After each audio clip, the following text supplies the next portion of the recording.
Welcome to the Glass Half Full podcast, a podcast where we celebrate entrepreneurs who have been able to create their own opportunities. And we evaluate their mindset. Do they see the glass half empty or half full? Let's find out. Today, we're joined by Annika Fargas, a successful entrepreneur and the owner of 8030 Creative Agency. Thank you for joining us, Annika. Would you like to introduce yourself? Of course. Thank you so much, Belinda, for having me this morning. I'm Annika Fargas. I'm director of 8030 Creative. I've been in the industry for 27 plus years. I really enjoy what I do, and I'm very, very passionate about it. Good. We'll talk a little bit about all that in just a bit. I want to start off with the 5 quick fire questions, just so the listeners get to know you a little bit better. So let's start with, what are your two of your favorite hobbies? Favorite hobbies, horseback riding and photography. Oh, good. Um, yeah. Are these are two things you've gotten into recently, or is this, you've done this for a while? For a while. Horseback riding since I was in high school, pretty much. Been doing it since. Not much lately because, yeah, I'm getting older, so I haven't really done it much often as much as I would. But I do enjoy horseback riding and photography. It's a passion of mine. I've done it with my dad since I was a kid. So there. Wow. Yeah, those sound like a lot of fun. Those are really good hobbies. Yeah. A couple of more questions. See, are you currently working your dream job, or if you're not, what is your dream job? Yes, I am. I took a really, really huge leap of faith to go into the business. I have been in the academic world and also slash entertainment world for like about 27 years. I was a director of career services for many, many years, and regional business development manager for my previous life. And being able to have an opportunity to go into doing what I'm doing, it's something I really would love to do and would love to do it for a very, very long time. So That's yeah. great. That's Hmm. great. Okay, I have two more questions. The Okay. first one of those two is, who are your top three people you love to Hmm. invite around dinner?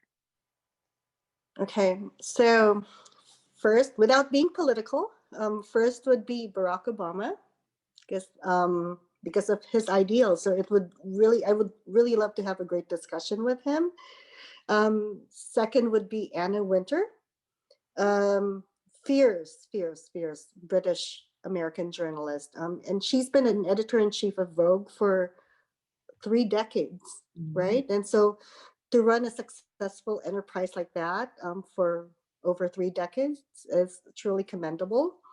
My third person would be Bill Gates, and Microsoft founder, um, entrepreneur, business magnate, philanthropist. I think for the most part, philanthropist. The Bill and Melinda Gates Foundation, they have been really not really only be proactive with K to 12 education, but also the sciences, especially now in COVID. They've funded 250 million in the fight against COVID. It's really good to hear more about how they're making an impact in people's lives, though. So those are my three. That's awesome. Mhm. So, is there anything on your bucket list that you yet to cross Having dinner with the three of them, off? That's or a good one.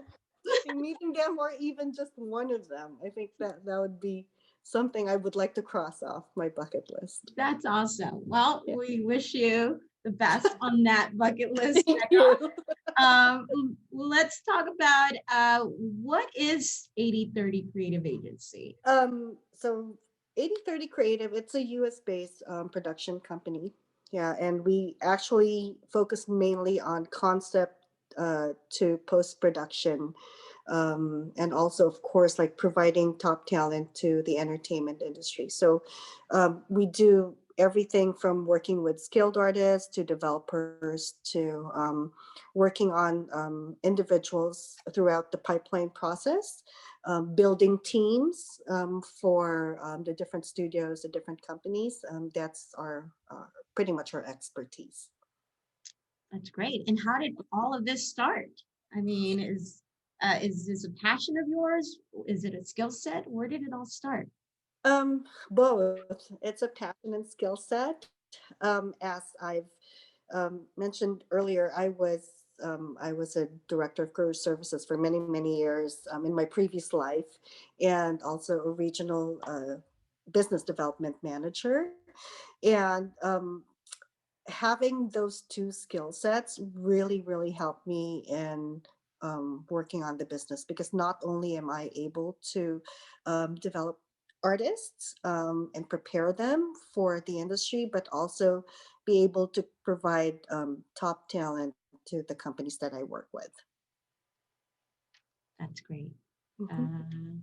Uh, I'd like to let our listeners know you and I actually known each other for a while, many years, right? Yes. And that's the fun thing about this, that I really wanted to get into knowing more about 80/30 Mhm. Creative.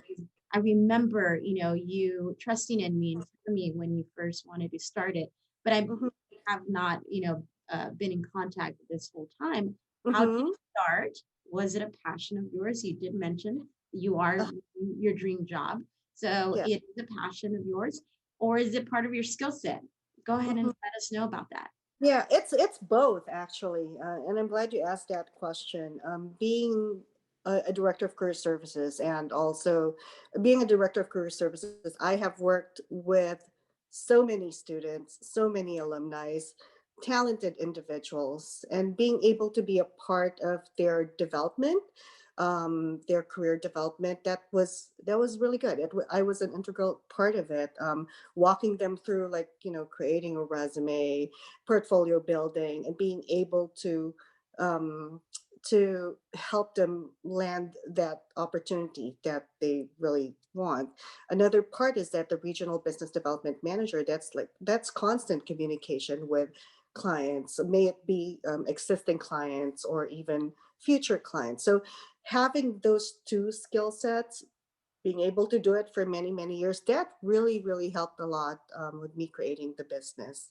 Um, a lot of and let me just say, like, a lot of the people that I'm currently working with right now are people that I have worked with like over the past 27 years. So um, it's great to have that confidence, that they're confident about the work I do. And so that's something that I really would like to continue on through this business, of course. Yeah. That's great. And so Mhm. tell me a little bit about the companies you worked with. I know it's animation, game, Mhm. fashion, uh, Mhm. film industry, right? How would you Mhm. compare the demands or the needs of the industries? And what Mhm. are some of the highlight projects you worked with? Yeah, sure. So each industry is different. However, it's consistent. Their demands are consistent. It just really depends on their audience.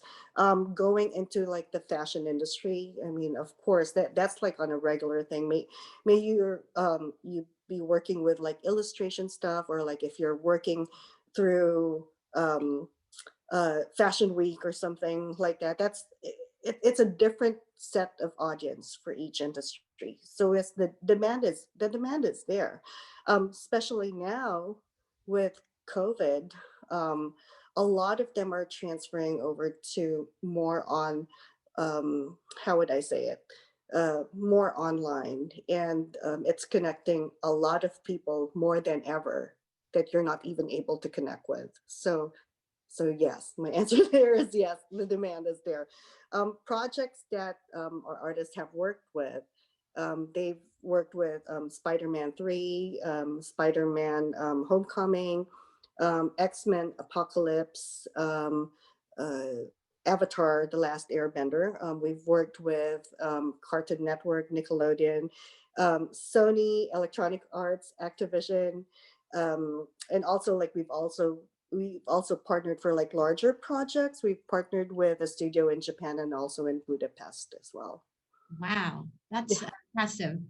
Definitely. And so you mentioned COVID, and so I'd like to kind of get into that.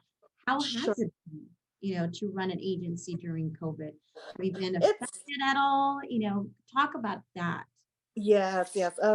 So as you know, like with COVID, there's like three things that have had like a major impact in the industry. One is unemployment. Second is the decline in revenue for businesses, and third, of course, like the return on investments have been impacted, especially for like small businesses. So with us, yes, we were affected because our projects came to a halt, and not because like we want to, but because of like other companies that have halted their operations. Mm. So what we did was the past 2020, we were silent, as you know, that we had like our events and all that stuff. So that was like cut off. Like we can't have events, of course. But we focused more on philanthropy and also talent development. So we helped unemployed, recently unemployed individuals, um, without any fee, of course. Like we helped them develop their resume and did mock interviews for them, just to prepare them to go back to looking for a job. I mean, mind you, like these individuals have not looked for a job for many, many, many years. Mm. So we've helped them in doing that, and especially for those individuals who are not used to um, video interviews, because this is a new thing. So preparing them to do those things, then that's what we have really worked on. Um, Also for artists, we have offered like professional development classes for their skills though. So those are like online skills. Like, okay, so somebody has not, oh my gosh, like my Photoshop skills are not like are really weak right now. I would be glad to help you out in like taking like some master classes for Photoshop just to develop their skills while waiting for our projects to resume. I see. I see. Mhm. And how do they come? The client referrals. Do you outreach or Instagram, LinkedIn? How do you ensure there's an influx of work? And I know I get it during COVID, things paused, Yeah, but throughout yeah. the pre-COVID and as we hopeful after Mhm. COVID, how do you manage to do that? So most of our clients are client referrals. It's really word of mouth. The people that I've mentioned, the people that I've worked with, like over the past 27 years that I have been in the industry, those are my main source of clients though. So it's really, I mean, we are used to meetings, in-person meetings, going to lunches, going to dinners. Now everything has changed. Like social media, we only use social media basically like to promote our events. Mhm. But now like we have to do like a really big change to that. Call us more of like a traditional business wherein the in-person communication is working for us. Of course, like with COVID, we have to change a lot of things and do a lot of Zoom meetings and a lot of Zoom meetings. Um, the nice thing about it is that like we've built this relationship with these companies. So a company like, for example, Activision, they were my very first client, and that was like a long time ago, when I was able to provide them like game testers. So to this day, they still like contact me, even if it's like for how would they say, contract work and all those things. Like they still contact me. Um, what else? We tap into like a, you know, for the social media part, for LinkedIn, of course, that's a totally, if you think about it, that's a totally different age group that you're working on, because they're so adept with the social media part. And so we try our best to get in get into that work mode, that we have to ramp up our social media. And that's why, like right now, we're we're doing a social media revamp for our channels. Oh, good. All right. Yeah. Well, good luck with that. Yeah, this Oh, sounds thank you. good. So, Yes. had you tried any other business, before your creative agency? There's other, opportunities for an entrepreneur like yourself. to get into, or is that something you've always thought of, or did you try something else before? To see? I haven't actually. I really, the business itself right now, it's a lot if you think about it. I mean, because like you're trying to develop talent, and then at the same time you're working on companies that would hire a talent. So it's enough as it is. I think like for me, what I'm doing is like thinking of like new ways and new ideas, to be able to provide opportunities for our talent and also to serve the clients better. Mhm. So that's what I've really focused on. Got it. Okay. Mhm. One of the most famous career and business coaches, Tony Robbins, says Mhm. that success without fulfillment is failure. What do Mhm. you think about this, and what is success to you? You have to fall down several times. For me, you have to fall down several times in order to do your work the best possible way that you can do. So Tony Robbins is completely correct about that. I know that I've said like a lot of like companies that I've worked with and um, really like successful things, but every successful thing is like a lot of sweat and hard work and mistakes along the way. Um, for me, success is success is being able to make a difference in someone's life. May it be the clients that I serve or the artists and talents that I help develop, my children, my family, my community. I think it's knowing that you're able to impart something valuable to them and meaningful to them. I think that's what success is for me. Yeah. Very late nights, right? Or early Yeah. mornings, or no sleep, Yes, right? yes, and I mean, like, that's funny though that you've mentioned that because people think that like when you own a business, when you have a business, oh, like you can do what you want, or it's you have like so much time in your hands, and no, on the contrary, it's 24/7. Like, Mhm. um, I wake up as early as like 5:30 in the morning at times, and then your mind starts like thinking of like ideas or like what you're going to do today or what you have like to accomplish, and then like before you even go to sleep you're thinking about the same things too, so or what's going to happen the next day or like next week, especially now during COVID, like you have to be constantly thinking of ways to make your business like you know rise from like whatever like everything that's happening right now. So it's a lot of work. It's a lot of work. Yeah. No, I'm sure it is. And so, what keeps you motivated and driven since being successful?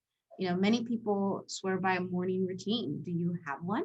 You mentioned you wake Um, up 5 in the morning. Is that something you do every day, or is that just something that maybe sometimes when you have a lot on your mind?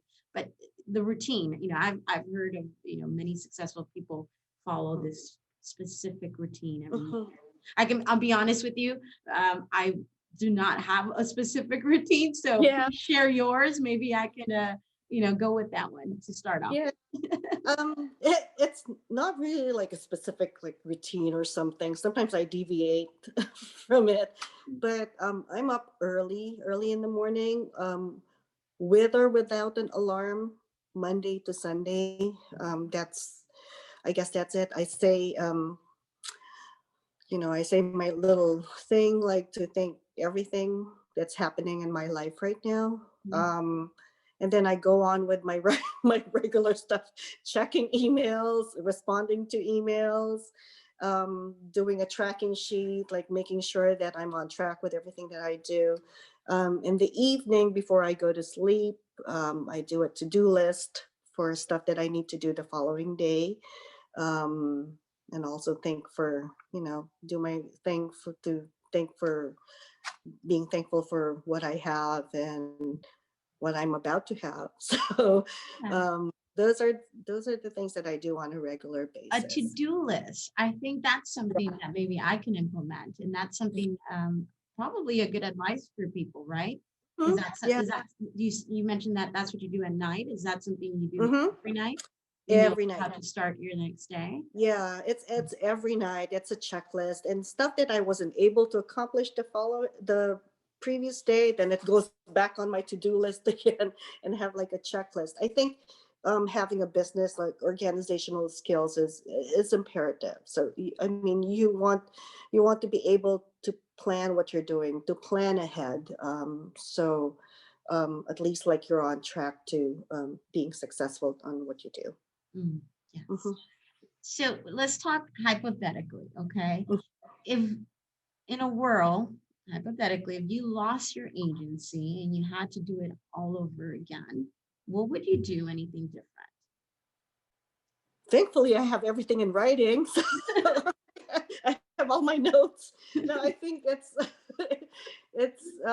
improving everything that I've done, I guess. I mean, it's I could that's a really really hard question to answer because you kind of like try not to like think negatively about it, but Mhm. like it can happen. It can really happen. So um if I'm putting forth, for example, 100%, then I'll go above and beyond 110% on just Mhm. like everything that I've done for the business because nothing is perfect. I mean, I can't say, oh, this process is working perfectly. No, it doesn't. So learn from my mistakes and improve on what I'm doing. Okay. You know, that Mhm. kind of reminded me of the name 80/30 creative. Uh-huh. Where does that come from? Where is Um, the numbers 80/30 mean? yeah, yeah. So let's go ahead and do the math here. So the 80/20, the 80/30, it actually like comes from the 80/20 principle wherein 80% of your business should come from 20% of your clients. So it's quality over quantity, right? Mm, Um, but like I did 80/30 because like that's a total of 110 because like 110% you have to go really above and beyond what you're doing in order to be successful.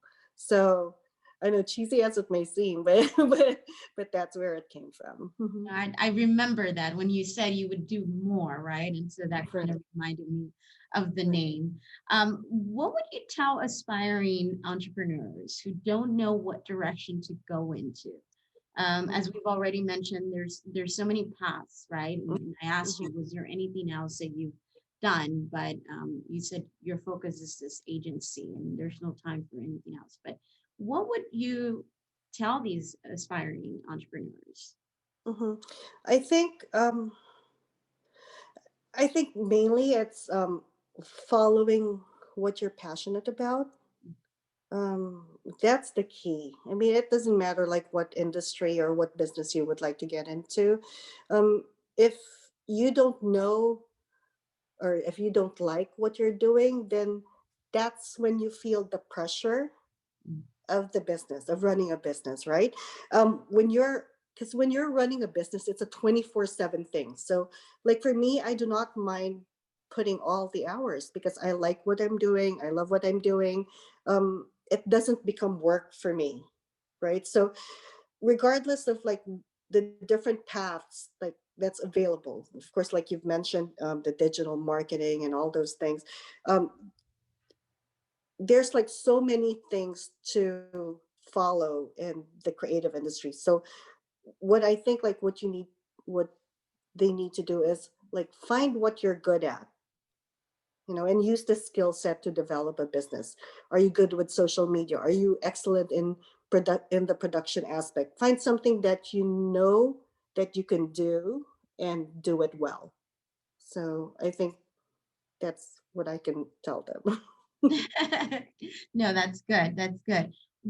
I guess in what I'd like to know even Mhm, more in terms of your agency, and I was around at the beginning when you had mhm. these events. So networking is definitely Yeah. important. Um, it- when you are helping these individuals being paired up with these companies, what are you looking for? Is there specific skill set? Is it what the company is looking for? How do you go about really finding the right match? Um, A lot of interviews, like a Mm-hmm. lot. Mm-hmm. A lot, of course, like you really have to do the pre-screening part. You cannot depend on just a resume alone. Of course, the resume would get you the interview, but really knowing the individual, the knowing what they're good at, knowing what their weaknesses are, and it's not just like a how would I say it? It's not just like a usual interview question wherein you go like, what are your strengths? What are your weaknesses? No, it's not that. It's really, really, truly finding out that one, like what their weaknesses are. So may it be when we're talking about it, how about like let's run some tests, going through like different kinds of like skills or software tests to make sure that they're confident about their skill set. And then also like from the client's part is that knowing what they really want, so it's not just like a one-time thing wherein, okay, this is my job order, these are the qualifications that you would like to do. I take the time actually to go to the facility and see like what the culture of the company is, and how do each team member works, because in this industry it's not a one person thing, right? Like you work with a team, you work with every single person in the whole production pipeline process. So you need to know, okay, this person will work well with this person. It's like, I mean, it's it's really a lot of effort that you put into to make sure that you're finding the right match. It's not just, hey, I'm going to submit like 15 individuals to you, please Mm-hmm. hire one of them. Mm-hmm. No, that's why the company is hiring you to do that. So let me send you the three best individuals that I think you would be able to find the right person. So Yeah. So, and let's talk about it, competition, right? You, in a sense, are competing. Is there yeah. other agencies, within your industry? How do you manage to get those accounts with Mhm. these big, industry companies, right? You mentioned that you had your clients in the, movies like Spider-Man and Yeah. Avatar. I mean, these are Yeah. amazing productions. Yeah. How do you compete with those other agencies to get those accounts? Mhm. There's a lot of competition, a lot. And mind you, there's so many talented artists. I think for what makes us different is that we firmly believe on quality versus quantity. I would rather like work with 10 projects all at the same time. Just an example, all at the same time, than working with 50 projects at the same time. Because Mhm. so I know that our like we are able to really, really provide the best person for the project. The time, like our time is truly, truly devoted to that project. Um, the way I work on it is like when, for example, when I'm building the team, is that it's not only, okay, you're an illustrator, you're a storyboard artist, you're like this person, like you guys like can just like go on this team. No, I want to make sure that the artists also love what they're doing and love the project that they're going to be working on. So everybody before they're put on a project, everybody is interviewed, to not interviewed like to hire, but they're already, because they're already in the team, but interviewed to make sure that this is something that they're comfortable in, this is something that they're happy doing, and they're interested in doing it. So I guess it's more of making sure that our talent is happy and the client is happy as well. Good, good. And so besides, I think something I had talked to you about before, besides the Mhm. competition within, different agencies, and yours being one that's been very successful, I want you to talk a little bit more about you being a businesswoman, right? Within this industry that is dominated by males. It's something that is very impressive to know that your agency is competing with other agencies. but you are a woman entrepreneur. Let's talk a little bit more about that. I know there's a lot of women listeners that like to know, how Mhm. do you do that? How do you compete? um, Finding your voice and being confident about what you're doing and knowing that you can you can do what they're doing they're doing as well. I think it's more of just like what I've said, it's the relationship building with the clients. um, I think when you have that kind of relationship, business relationship with the clients, that it doesn't matter if you're male or female, it doesn't matter. It's more of like, are you able to deliver Mhm. what we're asking for? Right. So I think that's with that mindset, not thinking about, oh, it's male dominated, or it's they've hired, like all the people that they've hired are the leadership, or it's mainly male. I think it's not thinking about that, not even thinking about how many females are there in the department. It's Mhm. more of like who can do the job best and who can deliver. So That's yeah. great. Thank you Mhm, for that. mhm. Let's talk a little bit about your entrepreneur spirit. Where did that come from? I've asked this question before to one of our other guests, and it's something that I've, mentioned. I don't know if I have that. I have entrepreneur friends, and they're constantly just creating businesses or working on the one that they have. You being one of them. How do you Right. take that leap? Know because it comes from within, knowing that this is what you want to do. Where Mhm. did that come from? Do you know you've had it since you were a child? Did it just come out of nowhere? Tell us a little bit about that. Okay. I think I've had it ever since. Yeah, I've had it ever since. So, okay. Fun fact. I was in high school and I wanted to have like my own business, but like I didn't, like I was in high school, but like I didn't know how I didn't have that skill set because like I was just like a high school student. So I was going like, okay, I want to go into sales because sales, I mean, they expect you to talk to potential clients. They expect you to close the deal. So, and this, I'm dating myself, Belinda. Okay. So this, in high school, summer of high school, I worked because like I kind of like wanted the experience. And I sold Encyclopedia Britannicas. I'm not kidding. So yeah, I did. I did. And you know how hard that is? It's really hard. Like I watched like an episode of Friends, like where yeah, where they had that kind of like scene. But like, oh my gosh, that was me. And I did it for just like 2 months. It was during the summer, and it really developed my skills in talking to people. These are like households, dads, Mhm. moms, who professionals who I've closed the deals with. And I was this little tiny 16-year-old, no, actually 15-year-old, that was trying to sell them books. Oh my goodness. Like, but and it was sets of books and I was able to do that. So after that, I was going like, hey, if I was able to do that, then I'm blessed with being able to, have the confidence to talk to people. But I think um, through the years, like I mean, I did the regular 9 to 5 job, and being given this opportunity just like makes me go back to that experience wherein it was so nice meeting different kinds of people, Mhm. being able to talk to them, and of course being able to close the deal. but Mhm. Mhm. but but it was such a good experience that I think um catapulted to like what I'm doing right now. Mhm. Hmm. So one of my last questions here.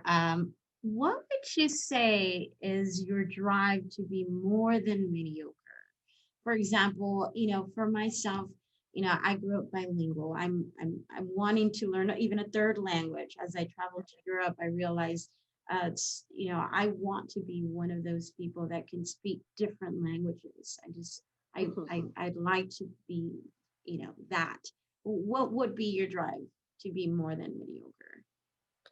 Um,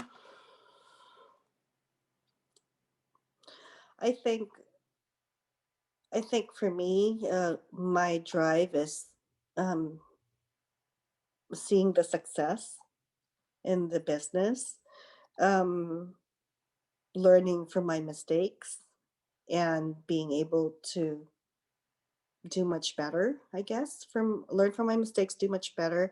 I think knowing that in this kind of business, like, you cannot just do things half-heartedly. Mm. Um, you have to really go above and beyond to be able to get noticed, to be able for clients to put their confidence in you that you can actually do the job. So I guess, like, being mediocre shouldn't be in your vocabulary if you're a business person. Um, you really have to put forth all the effort to make sure that you do what needs to be done to make your business successful. Mhm, Great, great. Thank you. So our podcast is called Glass Half Full. And so mhm. one of the last questions I always like to ask our guests is, what are your thoughts about that? Do you see the glass half empty or half full? It's always half full. Always half full. And everything that you do, um, whether it whether you failed to do things or failed to do something, or are successful in doing whatever, like, you've done, there are always opportunities open for you. So you have to see it that way. Nothing negative, always positive. Thank you so much, Annika. This has been great. Getting to know a little bit more about 80/30 Creative is great. As I mentioned, Mhm, knowing you all these years, I know how successful you've been now since we thank you. first talked about it. And Thank taking that leap, I'm pretty sure has been very much worth it. So you. I wish you nothing but more success. I know things have paused throughout COVID, Yeah. but as everyone hopes, things will start turning back around to what we once knew, we hope, Mhm. or better. Yes. And so I would definitely love to hear more about how 80/30 Creative has continued to grow. So Yeah. thank you so Th- much. Yeah, thank you so much, Belinda. It's really a treat to be here in the podcast with you, and thank you so much for the opportunity. All right. Thank you. Bye. Okay, bye.